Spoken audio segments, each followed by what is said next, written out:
మహాగణాధిపతయే నమః. ఓం గురుభ్యో నమః. ఓం శ్రీమాత్రే నమః. అరుణాం కరుణాతరంగితాక్షీం ధృతపాశాంకుశపుష్పబాణచాపాం అనిమాదిభిరావృతాం మయూకైః అహమిత్యేవ విభావయే భవానీం. శ్రీమాత్రే నమః. ప్రేక్షకులకి లలితాంబిక అమ్మవారి యొక్క అనుగ్రహం పరిపూర్ణంగా కలగాలని మనస్ఫూర్తిగా కోరుకుంటూ మనం ఈరోజు రవి యొక్క మార్పు మనకి ఆగస్టు 17వ తేదీ నుంచి సెప్టెంబర్ 16వ తేదీ వరకు రవి సింహరాశిలో తన ఓన్ హౌస్లోకి వెళ్తున్నాడు. కేతుతో కలిసి కూడా ఉన్నాడు. ఇది చాలామందికి మంచి ఫలితాలు ఇస్తుంది, అందులో ఎటువంటి సందేహం లేదు. కాకపోతే ఏదైనా మీ యొక్క మహాదశ అంతర్దశల్లో గనక రవి బాగోనట్లయితే మీకు రవి మీ జన్మజాతకంలో అంత బలహీనంగా ఉన్నట్లయితే మహాదశ అంతర్దశానాథుడు రవి ద్వారానే ఎఫెక్ట్ అయ్యే జాతకాలు ఉంటే తప్పితే ఈ ఇబ్బంది ఏమి ఉండదు. అయితే ఇక్కడ నేను ఎక్కడైనా నెగిటివ్ రిలేటెడ్ సంబంధించిన ఏమైనా వచ్చినప్పుడు నేను చెప్పినప్పుడు అది పరిహారం చేసుకుంటే క్లియర్ అయిపోతుంది, దానికి టెన్షన్ పడాల్సిన అవసరం లేదు. సూర్య అనుగ్రహం కోసం సూర్య నమస్కారం అంటే సూర్యుడిని నమస్కార ప్రియుడు అంటారు. సూర్య భగవానుడిని నమస్కరించుకుంటే చాలా తగ్గిపోతుంది. అయితే ఇక్కడ ద్వాదశ లగ్నాల వారికి లగ్నం తెలియని వారు రాశి చూసుకోండి. ఇక్కడ ఏమీ కన్ఫ్యూజన్ లేదు. లగ్నం తెలిస్తే ఫస్ట్ ప్రియారిటీ లగ్నానికి ఇవ్వండి. లేదండి మాకు లగ్నం తెలియదు రాశి, హ్యాపీగా రాశి చూసుకోవచ్చు. అయితే ఈ యొక్క విషయాలు చెప్తుంది నేనైనప్పటికీ కూడా చెప్పిస్తుంది సాక్షాత్ లలిత అమ్మవారిగా భావిస్తూ ఒక్కొక్క లగ్నము లేదా రాశి గురించి మనం తెలుసుకుందాం. మిథున లగ్నము, మిథున రాశి. మిథునం వారికి 2వ స్థానంలో ఉన్నటువంటి రవి 3లోకి ఎంటర్ అవుతున్నాడు. ఈ 3వ స్థానంలోకి ఎంటర్ అవడం వల్ల ఏంటంటే 3వ స్థానం అనేటువంటిది అగ్రిమెంట్స్ అనుకోండి, లేకపోతే ధైర్యము, పరాక్రమము, అభిరుచి ఇవన్నీ అంటారు. అయితే ఇక్కడ ధైర్యంగా కొన్ని నిర్ణయాలు తీసుకోవడం, అలాగే మీ యొక్క పరాక్రమం నలుగురికి తెలియడం. ఇక్కడ ఎప్పుడైతే రవి శుక్ర నక్షత్రాల్లోకి ఎంటర్ అవుతాడో, ఎందుకంటే ఇక్కడ మనకి శుక్రుడిని కూడా మనం తీసుకోవాలి ఇక్కడ, ఎందుకంటే శుక్ర నక్షత్రాలు ఉంటాయి సింహరాశిలో. ఎంటర్ అవుతాడో అంటే దాదాపుగా రవి ఎంటర్ అయిన ఒక వారం 10 రోజుల నుంచి మీకు వివాహ సంబంధించిన విషయంలో ఏవైతే ప్రయత్నాలు చేస్తుంటారో ఆ యొక్క ప్రయత్నాలు ఖచ్చితంగా సక్సెస్ అవుతాయి, అందులో ఎటువంటి సందేహం లేదు. అలాగే మరొక విషయం ఏంటంటే ఇక్కడ గమనించుకున్నట్లయితే ఈ యొక్క గ్రహం రవి 3లో ఉన్నప్పుడు మీ డిజైర్స్ అంటే ఒక్కొక్కసారి ఒక్కొక్క గ్రహం ఒక్కో దగ్గర ఉన్నప్పుడు ఒక్కొక్క డిజైర్ నెరవేరడానికి తన యొక్క శక్తిని ఇస్తూ ఉంటుంది. మీకు ప్రత్యేకంగా గుర్తుపెట్టుకోండి, మీకు ఏదైనా ఒక కోరిక ఉంది, సూర్యకేతు గ్రహాల దగ్గర దీపారాధన చేసి, అంటే ఇప్పుడున్న గోచారరీత్యా మొత్తం లైఫ్ లాంగ్ కాదు, సూర్యుడు కేతువు ఈ గ్రహాల దగ్గర దీపారాధన చేసి ఒక 9 ప్రదక్షిణాలు చేసుకొని అదే ఆలయంలో ఉన్న గణపతి ఆలయానికి కానీ, శివుడి దగ్గరికి కానీ, విష్ణు ఆలయానికి కానీ వెళ్ళి ఒక 3 ప్రదక్షిణాలు చేసుకుని కూర్చున్నట్లయితే మీరు ఏదైతే ఒక స్టెప్ వేస్తారో అది మీకు సక్సెస్ అవ్వడానికి బాగా తోడ్పడుతుంది. గుర్తుపెట్టుకోండి, చాలా అంటే చాలా బాగా తోడ్పడుతుంది. అలాగే మీరు నిత్యము చేయవలసినటువంటి దేవతా ఆరాధన. ఇక్కడ ఏంటంటే ఈ 3లో ఉన్నప్పుడు ఏమవుతుందంటే సర్వసాధారణంగా ఇంటికి వ్యయ స్థానంలో ఉన్నాడు కాబట్టి విదేశాలకు వెళ్ళాలనే ప్రయత్నం సక్సెస్ అవుతుంది. అలాగే వివాహ ప్రయత్నాలు, పార్ట్నర్స్తో కొంతవరకు సపోర్ట్ లభించడం, జీవిత భాగస్వామి కావచ్చు, బిజినెస్ పార్ట్నర్ కావచ్చు, వారి ద్వారా కొంతవరకు సపోర్ట్ అనేటువంటిది కూడా లభిస్తుంది. ఇక మీరు నిత్యము చేయవలసింది లలితా అమ్మవారి యొక్క ఆరాధన చేసుకోండి. ఇన్సూరెన్సెస్ రిలేటెడ్ సంబంధించినవి, హైయర్ ఎడ్యుకేషను, లేకపోతే ఏదైనా ఒక రీసెర్చెస్ చేసేటప్పుడు కాస్త జాగ్రత్తగా ఉండండి. సూర్య ఉపాసన ఒక్కొక్క మాసంలో లేదా ఒక్కొక్క సమయంలో గ్రహం మనకు బలంగా ఉన్నప్పుడు ఆ ఉపాసన అంటే మీ లగ్నం నుంచి ఎవరైతే ఆ పంచమాధిపతి అవుతారో ఆ సమయంలో చేసే ఉపాసన అద్భుతమైనటువంటి ఫలితాలు ఇస్తుంది. గుర్తుపెట్టుకోండి, అందులో ప్రధానంగా మనకి శాస్త్రాల్లోని వేదంలోని చెప్పినటువంటి అంశం ఏమిటి అంటే ఆరోగ్యం భాస్కరాదిత్య. మనకేం కావాలండి? అనారోగ్యం లేకుండా ఆరోగ్యంగా ఉంటే చాలు. ఆరోగ్యమే భాగ్యం అంటూ ఉంటారు. దీని గురించి మనకి సూర్యుడి గురించి మన రామాయణంలోని, మహాభారతాల్లోని చూడండి. మహాభారతంలో కూడా సూర్యుడు కనుక ఆ కుంతీదేవి ప్రత్యక్షం చేసుకుంటుందో మంత్రం చెప్పి వచ్చి వెంటనే సంతానం ఇస్తాడు. అంటే అర్థం ఏమిటి? సూర్య ఆరాధన చేసిన వారికి సంతానం ఖచ్చితంగా ఉంటుంది. సూర్య ఆరాధన చేసిన వాళ్ళకి పేరు ప్రఖ్యాతులు వస్తాయి. ప్రమోషన్స్ రావట్లేదు, సూర్య ఆరాధన చేయండి.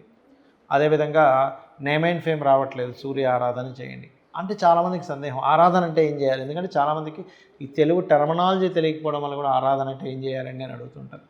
ఆరాధించడం అంటే ఏమిటి? మనం చిన్నపిల్లల్ని ముద్దు చేస్తాం, లేకపోతే ఒక గురువు గారి మీద ఇంట్రెస్ట్ ఉన్నప్పుడు ఆ గురువుని చాలా జాగ్రత్తగా మనం మా గురువుగారు అండి అనే ఫీలింగ్లోకి వెళ్తూ ఉంటాం. అలాగే మనకు బాగా ఇష్టమైన వ్యక్తిని ప్రేమగా చూసుకుంటాం. ఇక్కడ ప్రేమ ప్లేస్లో భక్తి అనేటువంటిది ఉంటుంది. అంటే స్వామి నీ వలనే కదా ఈ సమస్త లోకాలు వెలుగుతున్నాయి. అంటే మనం సైన్స్లోకి వెళ్తే ఇంకా సూర్యుడి కంటే చాలా పెద్ద పెద్ద ఉన్నాయి, ఇవన్నీ వింటాం. బట్ మనకున్నటువంటి పరిధిలో ఈ నవగ్రహాలు, ఈ భూమి, వీటికి ఇచ్చేటువంటి సూర్యభగవానుడే కదా. కాబట్టి ఆ రకంగా సూర్య ఆరాధన చేసేటప్పుడు అందులో ముఖ్యంగా ఈ 17 ఆగస్టు నుంచి 16 సెప్టెంబర్ వరకు నెల రోజుల పాటు సూర్యభగవానుడు తన ఓన్ హౌస్లో ఉంటాడు. ఎవరైనా అనారోగ్యంతో బాధపడుతున్నటువంటి వారు సూర్య ఆరాధన కనుక చేసినట్లయితే ఖచ్చితంగా 100% వాళ్ళకి మార్పు వచ్చి తీరుతుంది. ఆరోగ్య సంబంధించిన అనారోగ్య విషయాల్లో ఇబ్బంది పడుతున్నటువంటి వారికి. అలాగే మరొక విషయం ఏంటంటే, మరి ఈ ఆరాధన చేసేటప్పుడు ఎటువంటి జాగ్రత్తలు తీసుకోవాలి? ఒక్కొక్క దానికి ఒక్కొక్క జాగ్రత్త ఉంటుందండి. మనం పనిచేసే దానికి కూడా చూడండి, ఇప్పుడు ఫోన్ ఉంది, వాటర్లో పడకూడదు. వాటర్ ప్రూఫ్ అయితే పర్లేదు, పడితే ఏమవుతుంది? పాడైపోతుంది. అలాగే మనం ఒక డైట్ చేస్తున్నాం, ఉదాహరణకి చూడండి, కీటో డైట్ అంటూ ఉంటారు. షుగర్ రివర్సల్ కోసం కీటో డైట్ చేస్తుంటాం. అప్పుడు ఏం చెప్తారు? ఏమంటే మీరు కార్బ్స్ అస్సలు తీసుకోకండి, ఈ 90 days 3 months చేస్తేనే మీకు డైట్ లోపల మెటబాలిజం మారుతుంది కాబట్టి. అంటే ఏమిటి? ప్రతి దానికి కొన్ని నియమాలు ఉన్నాయి. అయ్యప్ప స్వామి దీక్ష తీసుకుంటాం, మాల ధరించారంటే నియమాలు పాటించాలని. అలాగే సూర్యభగవానుడు అనుగ్రహం కావాలంటే లైఫ్ మొత్తము కూడా మీరు అర్థం చేసుకోవాల్సింది, ఆదివారం నాడు నాన్ వెజిటేరియన్ ముట్టుకోకూడదు. మనకి శాస్త్రాల్లో ఉంది. స్త్రీ తైల మధుమాంసాన్ని త్వజతే అంటే స్త్రీని కలవకుండా ఉండడము. అంటే ఆ రోజు ఆదివారం నాడు కలవకూడదు, సొంత భార్య అయినా కూడా. అలాగే తైలము అంటే తలకి నూనె పెట్టుకోకూడదు. మధువు మాంసము ఆదివారం నాడు స్వీకరించకూడదు అని చెప్తుంది శాస్త్రం. ఎందుకు అంటే ఇక్కడ శుక్ర సంబంధించిన, శని సంబంధించిన కార్యక్రమాలు మనం చేస్తున్నాం. దానివల్ల శుక్రుడు శయాసౌఖ్యానికి కారకుడు, సూర్యుడికి వ్యతిరేకమైనటువంటి ఎనర్జీ అది. నూనె శనికి సంబంధించింది, మధువు మాంసం కూడా శనికి సంబంధించినవి. వధ కదండి, మాంసం తింటున్నామంటే ఏమిటి? అక్కడ ఒక ప్రాణిని చంపేసి తింటున్నాం. కాబట్టి మధు అంటే ఒక మత్తు ఎక్కించేది, సూర్యుడేమో వెలుగు కారకుడు. అంటే నువ్వు డిఫరెంట్ ఎనర్జీస్లోకి వెళ్ళినప్పుడు ఈ ఎనర్జీ నీకు సపోర్ట్ చేయదు.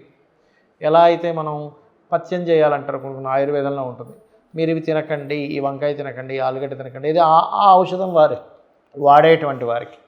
ఆ రకంగా కనుక మీరు చూసుకున్నట్లయితే అప్పుడు మీరు ఈ జాగ్రత్తలు తీసుకోవాలి. అయితే ఈ 30 రోజులు కూడా బ్రహ్మచర్యం పాటించడము, అదేవిధంగా ఎవరైతే సూర్య ఉపాసన చేస్తుంటారో వాళ్ళు ప్రత్యేకంగా నాన్ వెజిటేరియన్ తినకుండా ఉండడం, మరియు మధు తీసుకోకుండా ఉండడం చేయాలి. ముఖ్యంగా ఈ నెల రోజుల పాటు మీరు అంటే సూర్యుడిని ఆరాధించాలనుకుంటున్నానండి, పేరు ప్రఖ్యాతలు రావట్లేదు, ప్రమోషన్స్ రావట్లేదు, లేనట్లయితే మాకు, ఎందుకంటే సూర్యుడు ఒక్కొక్క రాశిలో ఇచ్చే ఫలితానికి తన ఓన్ హౌస్లో ఉన్నప్పుడు ఇచ్చే ఫలితం చాలా అద్భుతంగా ఉంటుందండి. మీరు చూడండి, ఇది గోచార పరంగా కూడా ఎలా పనిచేస్తుంది అంటే, మనకి ఇప్పుడు ప్రస్తుతం ఈ సంవత్సరం విశ్వవసునామ సంవత్సరానికి రవి అధిపతి ఆయన ఓన్ హౌస్లోకి వస్తున్నాడు. అంటే రాజకీయ నాయకులకి, రాజకీయ పరంగా, లేనట్లయితే రాజులకి ఒక నేమ్ అండ్ ఫేమ్ రావడానికి, అలాగే కొంతమంది మార్పు చెందడానికి కూడా సహకరిస్తుంది. అదేవిధంగా మనకి గురువు కూడా నెక్స్ట్ ఒక 1-2 monthsలో కర్కాటకంలోకి వస్తాడు. అయితే ఈ రవి ఇందులోకి వచ్చినందుకు ఈ గోల్డ్ రిలేటెడ్ సంబంధించిన దాంట్లో, అంటే ఆగస్టు 17కి మారుతున్నాడంటే ఆగస్టు 17 కంటే ముందు నుంచి కొద్దిగా దాని యొక్క చేంజెస్ వస్తూ ఉంటుంది. అంటే ఎట్లాగా ఆ కాంబినేషన్ ఏం చేస్తుందంటే, కొంచెం గోల్డ్లో యాక్చువల్గా అయితే మనకి గడిచిన 6-7 నెలల నుంచి విపరీతంగా పెరిగిపోయింది. 60-70 వేలు ఉండేటువంటిది కాస్త ఒక్కసారిగా 1,00,000కి చేరుకుంది. అక్కడ ఫ్లక్చువేట్ అవుతుంది. కానీ ఎప్పుడైతే కొంచెం August 1st week 2nd week నుంచి పెరగడం స్టార్ట్ అవుతుంది స్లోగా. అదొక 1 మంత్ 45 డేస్ ఉంటుంది దాని పీరియడ్. అంటే రవి కనుక పూర్తిగా సింహరాశిలోకి వెళ్ళినప్పుడు మళ్ళీ కొంచెం అప్ అవుతుంది. మళ్ళీ రవి కనుక కన్యారాశిలోకి వెళ్ళిపోయాడు మళ్ళీ అక్కడ ఆగిపోద్ది. కాబట్టి ఒక రకంగా చూస్తే కనుక సంవత్సరంన్నర పాటు ఒక దగ్గర ఆగి ఉంటుందండి. గోల్డ్ గుర్తుపెట్టుకుని ఒక ఆగి ఉంటుంది. కానీ ఈ రవి సింహరాశిలోకి ఎంటర్ అయినప్పుడు కొద్దిగా దాని ఇది పెరుగుతుంది. అదేవిధంగా కర్కాటకంలో గురువు వస్తున్నాడు. సిల్వర్ రేట్ బ్రహ్మాండంగా పెరుగుతుంది అక్టోబర్ నవంబర్ మాసాల్లో. కుజుడు తన భూతత్వ గ్రహమైనటువంటి కుజుడు భూతత్వ రాశిలోకి ఎంటర్ అయ్యాడు. కాబట్టి ఇక్కడ ల్యాండ్ రేట్స్ పెరుగుతాయి. అపార్ట్మెంట్స్ ఇవి కాదు, ల్యాండ్ రేట్స్ బాగా పెరుగుతాయి. సైన్యం, ఎందుకంటే సైన్యాధిపతి ఈ సంవత్సరం బుధుడయ్యాడు. కాబట్టి సైన్యం కొంచెం తిప్పికొట్టడము, సైన్యం యొక్క అంటే మన భారతదేశానికి ప్రత్యేకంగా అనేకమైనటువంటి దేశాల నుంచి ఆర్డర్స్ రావడము, వెపన్స్ అమ్ముడు పోవడము, ఒక 20 దేశాలు దాదాపుగా మీకు పెరుగుతుంది. 20 దేశాల నుంచి మనకు ఆర్డర్స్ వచ్చాయి. అంటే ఏమిటి, మనం కనుక సప్లై చేస్తే మనకు వాళ్ళంత సంపద పెరుగుతుంది. కాబట్టి ఆ కీర్తి సంపద దేశవ్యాప్తంగా కూడా వస్తుంది. ఈ గ్రహాల మార్పు వల్ల మీరు గనక ఈ సూర్యోపాసన కనుక చేసుకోగలిగితే ఖచ్చితంగా మీకు కూడా సూర్య అనుగ్రహం, అమ్మవారి అనుగ్రహం కలుగుతుంది. కలగాలని మనస్ఫూర్తి కోరుకుంటున్నా. శ్రీమాత్రే నమః.